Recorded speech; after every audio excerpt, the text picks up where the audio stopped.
Welcome back mga kaaldab. Alam nyo po ba na nakuha na po natin yung update na to? Ito po pala ay bench. Bagong model na naman po si Alden Richards na karaniwan na kumbaga masasabi natin na bakit kaya po napili si Alden Richards na naman ng bench. Di po ba issue na naman yan Mr. Destiny? Siyempre kasama niya po dyan si Mengay. Kaya nga sabi ko sa inyo kapag ako nagbibigay ng mga update ng mga kaganapan, lalo na nga po kay na Maine Polkerson at Richard Polkerson, alam nyo sa totoo lang po mga kaaldab kapag si Mr. Destiny nga po talaga ay nagbibigay ng ganitong update, talagang ramdam nyo yung presensya, no? Bakit nga po ba mas marami pa rin kung ang naniniwala sa akin? Bakit nga po ba kampante sila kapag ako ang nagbibigay ng update? Maraming Aldab Nation ang sumisimpatya na tama naman si Mr. Destiny. Panalo na naman si Mr. Destiny. Bakit? Ito yung mga tao na hindi ko binabayaran. Bagkus yung iba nga po dyan, nahihingian ko pa ng tulong. Lalo na po si Madam E.G. Marcelo. Napakabait po niya. Kumbaga, nagbibigay po siya sa akin ng suporta. Well, hindi ko po kinahihiya yan, ha. Baka sabihin nyo, vlogger ka Mr. Destiny. Kumbaga, malaki sinasahod mo. Hindi po, maliit lang po. Kaya nga sabi ko sa inyo, may mga bagay-bagay po na kumbaga sinasabi ko to para maintindihan po ninyo. Maintindihan po ng mga mamis, mga titas, mga senyor, lalo na po yung dumadaan sa akin. Hindi po ba? Kaya nga po nagpapasalamat ako. Pansin niyo po ba na madalas natin pasalamatan si Madam E.G. Marcelo? Patunay lang po yan mga kaaldab na wala po tayong kakayanan na magbayad sa mga taong maraming nagko-comment sa akin na sumisimpa, tama yan Mr. Destiny, ganito ganyan. Sinasabi nga po nila na ginagawa ko daw po yun.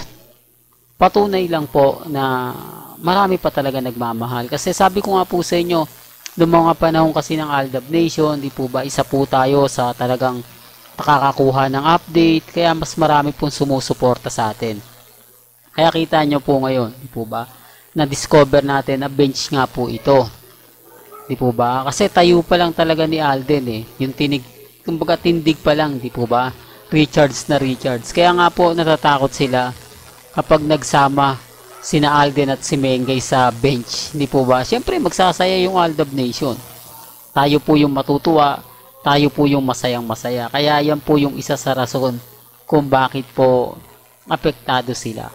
Kasi sa tingin nyo mga kaaldab, di po ba, yung photoshoot na nangyari, si Mengay, tapos si Alden, tamang ngayon lang po inilabas ni Alden, tapos nag-trending po siya, no?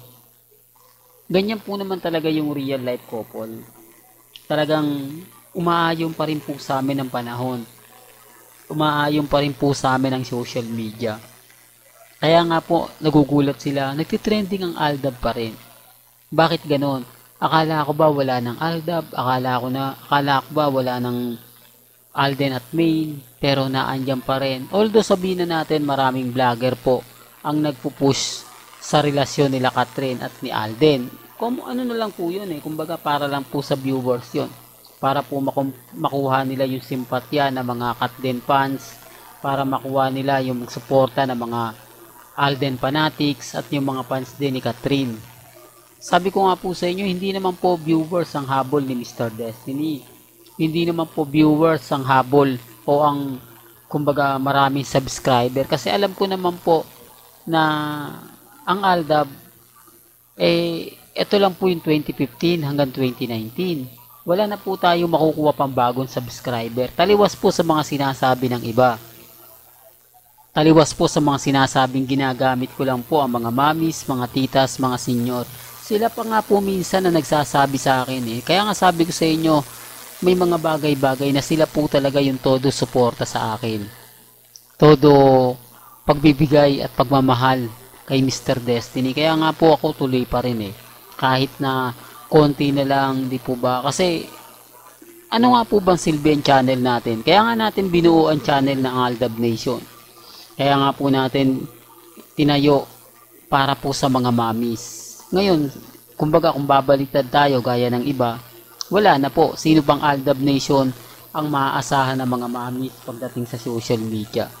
Hindi po ba nakakalungkot yon na pagkatapos nyo magsama-sama sa Broadway, nakipagkwentuhan, kumbaga sama-sama sa isang event, pagkatapos bigla na lang maghihiwalay. Po ba? Na parang may mali. Parang, kumbaga, oo nga, no? Parang hindi siya, kumbaga, maganda. Kaya nga sabi ko sa inyo, kahit sabihin nila na fake news ako, okay lang. At least etong sa bench po, magkakasama sina Alden at si May. Po ba? Kaya ang sabi ko sa inyo, mga kaaldab, ako, masaya po ako sa mga sinasabi ng iba, pahayag ng iba. Ang importante lang naman pa sa mga taong nagsasabi na hindi, fake news yan, di po ba? Ako, sinasabi ko nga po sa inyo, mga kaaldab, napakarami pong ganap, napakaraming update, napakaraming mga kaganapan, di po ba? Kaya nga sabi ko sa inyo, relax lang po kayo. Kaya sabi ko dun sa mga mami, sa mga tita, sa mga senyor na nagbibigay ng mga pahayag, nagbibigay ng mga update, patungkol nga po kila Mengay at kay Alden, relax lang po kayo. Kaya nga po ako nandito para ibigay, di po ba? Kita nyo, nag-trending si Maine, nag-trending si Alden, patunay lang po yan na Aldab Nation pa rin po malakas. Patunay din po yan na kampante lang, di po ba? Although sinasabi ng iba, relax lang, Mr. Destiny. Maging matatag ka lang, maging masaya ka lang. Kasi hindi naman po talaga natin po pwedeng ipilit na, kumbaga, magsama sila. Dumarating din po yung panahon. Sabi ko nga po sa inyo, tadhana pa rin po ang, kumbaga, magbibigay niyan. Tadhana pa rin po ang hindi po ba, magbibigay. Sabi ko nga po sa inyo, yung kung iisipin at susuriin nyo, di po ba, bench na andyan si Maine, tapos magiging endorsement din po si Alden Richards ng bench. So, doon pa lang may kita nyo na yung pagkakaiba. Kaya nga ako, hindi ako basta-basta nagpapatinag. Kaya relax lang po kayo. Hanggat na andito po si Mr. Destiny, hanggat na andito po tayo, maging relax lang po kayo. Maging kampante. Hindi naman po ako magpapa-apekto at never po akong babaliktad. Yun lang lagi nyong iisipin. Kaya nga po, kumbaga maraming mga sumusuport at nagmamahal pa rin po kay Mr. Destiny. Kita nyo kahit po ako binabatikos na andyan pa rin kayo. Hindi po kayo nawawala. Hindi po kayo umaalis. Kaya natutuwa rin po ako. Po ba? Ganun naman po give and take lang po naman tayo. Kaya hayaan nyo na lang po yung mga ibang nagkukwento, ibang nagsasabing may relasyon. Ang importante lang naman po at lagi kong pinapaliwanag, kakampi pa naman natin ang GMA sa pagbibigay ng update. Ang ibig kong sabihin kakampi, wala po silang binabalita na may relasyon sina Alden at si Catherine. Gayon din naman po si Boy Abunda, wala naman pong sinabi sa kanya si Alden na i-anunsyo na niya sa November, sa December, di po ba? Yan lang naman po yung, kumbaga, aantayin natin yung anunsyo ni Alden Richards kung kailan nga po ba yan o kung 2025 yan, 2026, si Alden Richards lang po ang po pwedeng magsabi, di po ba?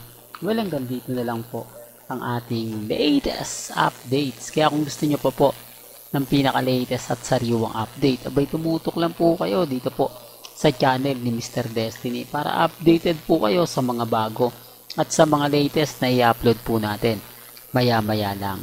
Kaya kung bago ka lang sa channel na to at isa kang true-blooded Aldab Nation na nagmamahal kina Mengay at Isoy, tama po ang channel na pinuntahan mo, kaya consider na po kitang bagong subscriber. At huwag mo kalimutang i-share ang mga video po natin sa mga mami, sa mga titas, at sa mga senyor. Hanggang sa muli, salamat po sa panonood at pakikinig.